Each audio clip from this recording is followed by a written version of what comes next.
আমরা অনেকেই ৫ ওয়াক্ত নামাজ পড়ি, সময় মতো পড়ি, সুন্দরভাবে পড়ি। কিন্তু সত্যি করে বলুন, আপনি কি কখনো নামাজ পড়ে উঠে নিজেকে প্রশ্ন করেছেন, আল্লাহ কি আমার এই নামাজটা কবুল করেছেন, নাকি আমি শুধু রুকু সিজদা করেই চলে এসেছি?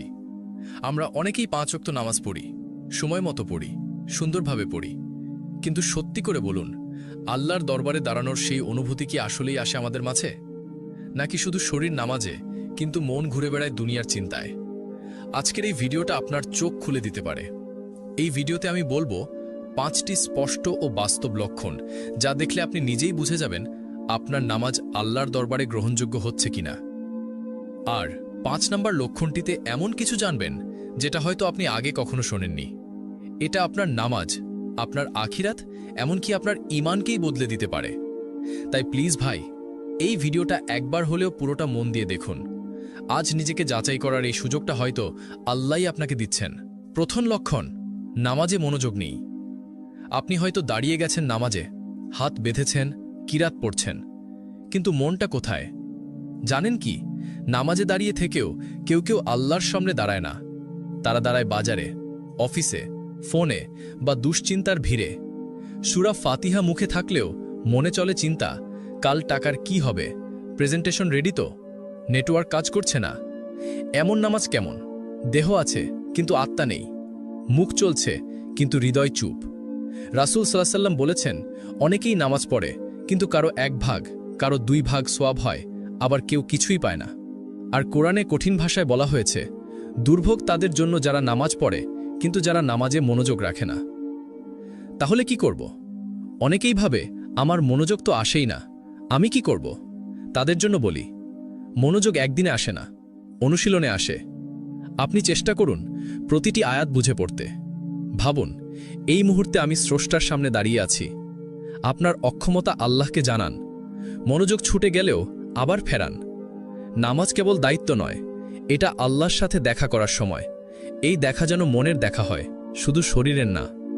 তাই আজই থেকে চেষ্টা করুন আল্লাহর সামনে মন দিয়ে দাঁড়াতে। তাহলেই আসবে সে প্রশান্তি, যেটা দুনিয়ায় আর কোথাও নেই। দ্বিতীয় লক্ষণ, নামাজের পরও পাপ কাজ করেন, পরিবর্তন আনেন না। আপনি নামাজ পড়লেন, কিন্তু নামাজ শেষে কি করলেন? মিথ্যা কথা, গীবত, অহংকার, হারাম কন্টেন্ট দেখা, সব যেন আগের মতোই চলছে। তাহলে প্রশ্ন আসে, নামাজ কি পরিবর্তন আনছে? আল্লাহ স্পষ্ট করে বলেন, নিশ্চয়ই নামাজ অশ্লীলতা ও মন্দ কাজ থেকে বিরত রাখে। অর্থাৎ যদি নামাজ ঠিকমতো হয় তাহলে সেটা আমাদের বদলায়। কিন্তু যদি নামাজ পড়েও আমরা আগের মতোই থাকি, তাহলে বুঝতে হবে নামাজ আমাদের অন্তর ছুঁতে পারেনি। নামাজের অর্থই হল দিনে ৫ বার নিজেকে শুধরে নেওয়ার সুযোগ। প্রতিটি নামাজ যেন বলে, তুমি আজ একটু ভালো হও, তুমি আল্লাহর বান্দা, দুনিয়ার গোলাম নও, তুমি ফিরে এসো, আবার শুরু করো। ভাবুন একবার, ৫ ওয়াক্ত নামাজ পড়েও যদি আপনি যেমন ছিলেন তেমনই থাকেন, তাহলে কোথায় গেল নামাজের প্রভাব? জানি একদিনে বদল আসে না, কিন্তু বদলের ইচ্ছা তো থাকতে হবে, তাই না? তাহলে কি করবেন? নামাজের আগে একটি দোয়া করুন, হে আল্লাহ, এই নামাজ যেন আমাকে বদলে দেয়। একটি গুনাহ চিহ্নিত করুন যেটা আপনি প্রতিদিন করেন, এবং বলুন, আজ আমি এই কাজটা ছাড়তে চেষ্টা করব আল্লাহর জন্য। নামাজের পর নিজেকে প্রশ্ন করুন, এই নামাজের পর আমি কি একটু ভালো মানুষ হয়েছি? আপনার নামাজ যদি আপনাকে বদলায় না, তাহলে হয় নামাজ ঠিক হয়নি, নয়তো আপনি নামাজকে জীবনের অংশ বানাতে পারেননি। তৃতীয় লক্ষণ, তাড়াহুড়ো করে নামাজ পড়া। অনেকেই নামাজ পড়েন ঠিকই, কিন্তু এমনভাবে যেন কেউ পেছনে তাড়া করছে। রাসূল সাল্লাল্লাহু আলাইহি ওয়াসাল্লাম একদিন এমন এক ব্যক্তিকে দেখলেন যিনি দ্রুত নামাজ শেষ করলেন। তিনি বললেন, তুমি আবার ফিরে যাও এবং নামাজ পড়ো, কারণ তুমি নামাজ আদায় করনি। ব্যক্তিটি ৩ বার নামাজ পড়লেন এবং প্রতিবার নবীজি বললেন, তুমি নামাজ আদায় করনি। কারণ রুকু ঠিক নয়, সিজদা অসম্পূর্ণ, হৃদয় শ্রদ্ধা নেই। একটু ভাবুন, আমরা যদি কোনো গুরুত্বপূর্ণ ব্যক্তির সামনে যাই, একজন বস, একজন শিক্ষক, একজন বিচারক, তাদের সামনে দাঁড়িয়ে কি তাড়াহুড়ো করতাম? তাহলে আল্লাহর সামনে দাঁড়িয়ে কেন এমন আচরণ? তিনি, যিনি আমাদের সৃষ্টি করেছেন, রিজিক দেন, জীবন দেন, ক্ষমা করেন, তার সামনে দাঁড়ানোর সময় কি সবচেয়ে দ্রুত কাজ শেষ করার সময়? সমাধান কি? নামাজ পড়ুন ধীরে, গভীর মনোযোগে।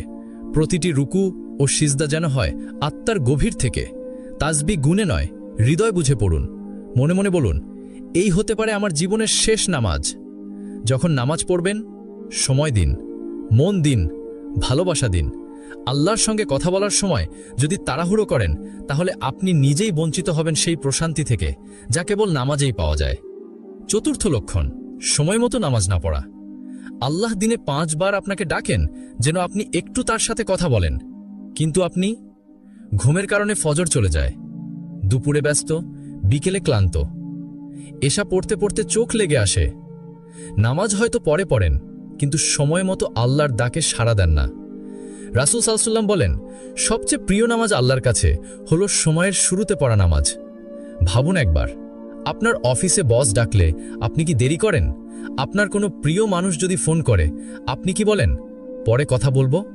আল্লাহ, যিনি আপনার রিজিক দেন, জীবন দেন, ক্ষমা করেন, তার ডাকে আপনি বারবার দেরি করেন। সময় মতো না পড়লে কি হয়? নামাজের গুরুত্ব কমে যায়, আলস্য বেড়ে যায়, ধীরে ধীরে শয়তান সুযোগ নেয়। সমাধান কি? নামাজকে অগ্রাধিকার দিন, অন্য কাজ নয়। নিজেকে বলুন, আল্লাহ আমাকে ডাকছেন, আমি কি শুনব না? যে ব্যক্তি আল্লাহর ডাকে সময় মতো সাড়া দেয়, আল্লাহ তার দোয়ার জবাব ঠিক সময় দেন। পঞ্চম লক্ষণ, নামাজ পড়ে অহংকার করা। অনেকে 5 ওয়াক্ত নামাজ পড়েন, মসজিদে যান, সুন্নত মুস্তাহাব মেনে চলেন, এবং তারপর মনে করেন, আমি তো ভালো মুসলিম, আমি তো বাকি সবার চেয়ে ভালো। এটাই সবচেয়ে ভয়ঙ্কর ফাঁদ। নামাজ আমাদের বানায় বিনয়ী, কিন্তু কেউ কেউ হয়ে যান আত্মগর্বিত। এই মনোভাবই হলো সবচেয়ে ক্ষতিকর। আমি নামাজ পড়ি, অথচ সে পড়ে না। আমি তো নিয়মিত মসজিদে যাই, অন্যরা শুধু কথা বলে। আমার টুপি আছে, দাড়ি আছে, আমি তো ঠিক পথে আছি। এই আমি রোগটাই হলো ইবলিসের প্রথম রোগ। সে সেজদা করতে অস্বীকার করেছিল এই অহংকারেই। রাসূল সাল্লাল্লাহু আলাইহি ওয়াসাল্লাম বলেছেন, যার মনে 1 কণার পরিমাণ অহংকার আছে, সে জান্নাতে প্রবেশ করবে না। আপনি যদি নামাজ পড়ে নিজেকে বড় ভাবেন, তাহলে সেই নামাজ আপনার অহংকারের খোরাক হয়ে দাঁড়ায়। চিন্তা করুন, নামাজ হলো আল্লাহর সামনে মাথা নত করা। সেজদা হলো নিজের সব অহংকার মাটিতে মিশিয়ে দেওয়া। কিন্তু আপনি যদি সেই সেজদা করে উঠে বলেন, আমি তো অন্যদের চেয়ে ভালো, তাহলে সেই নামাজের ফল কি? সমাধান কি? নিজের আমলকে ছোট ভাবুন, আল্লাহর দয়ার ওপর ভরসা রাখুন। আমল কবুল হবে কিনা, এটাই বড় প্রশ্ন। নামাজ পড়ে কাঁদুন, গর্ব না। নামাজ আমাদের বদলাতে আসে, অহংকার বাড়াতে নয়। যে সত্যি নামাজ বুঝে পড়ে, সে জানে, আমি কিছুই না, আমি সবকিছুর জন্য আল্লাহর মুখাপেক্ষী। তাই নামাজ পড়ে যদি মনে হয় আমি সেরা, তবে বুঝে নিন আপনার হৃদয় এখনো রোগ আছে। আজই দোয়া করুন, হে আল্লাহ, আমাকে নামাজি বানান, কিন্তু অহংকারী না। ভাই ও বোনেরা, এই 5টি লক্ষণ আমাদের ভয় দেখানোর জন্য না,